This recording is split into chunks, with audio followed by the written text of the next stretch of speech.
This is part one of a series of videos which will describe blobs and how to use them within TwistedBrush Pro Studio.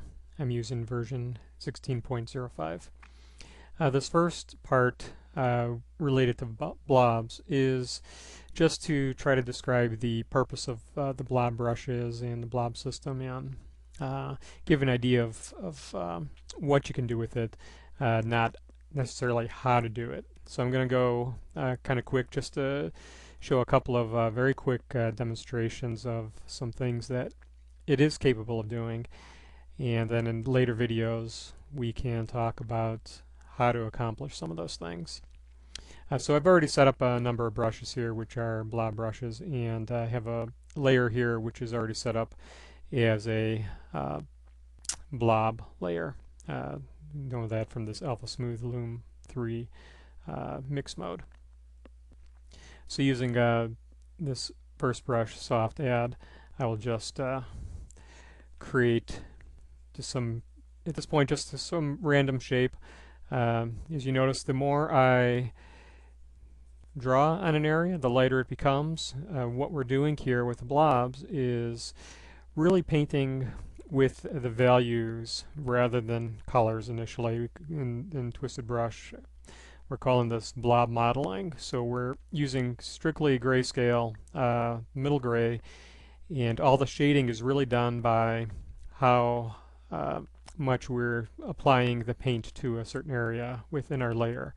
So when we just first start, we see it's dark. The more we apply, the lighter it becomes. So we've integrated in shading. So we're doing this with a value. It's not 3D, even though it has a 3D look. You're still fully responsible for creating the shading.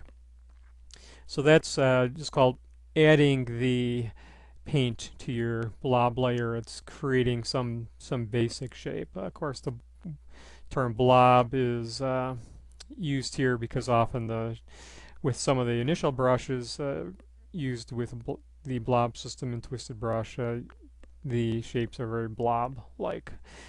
So I've selected this basic sub, which is subtracting the paint from the layer. As you can see, I'm digging into this, and you can see I have the background layer transparent. So you can see how we automatically have a shape defined for us with an edge and highlighted areas. So automatically we have what appears to be a 3D shape. So we do our basic modeling first, add, subtract. We can use shaping brushes, which allow us to twist and stretch parts, indent areas, and it's actually quite enjoyable just to play around with the way the brushes interact with the media on your layer. But it's not, you don't always have to have a purely blob shape. I mean, there are brushes for roughening things up. In this case, a shredder brush can do things. In addition, once you have your object here, you can use additional series of brushes for called raise, which is adding additional highlights. In this case, if you don't want a dark edge here, you can add a highlight, or if you want to use lowering, which would actually increase the shading. So you're basically painting your value of your image in this case. This is how you're starting. You can keep doing this. You can go back and forth between adding more if you like, and you can do more with the shading. Once you've created your base object,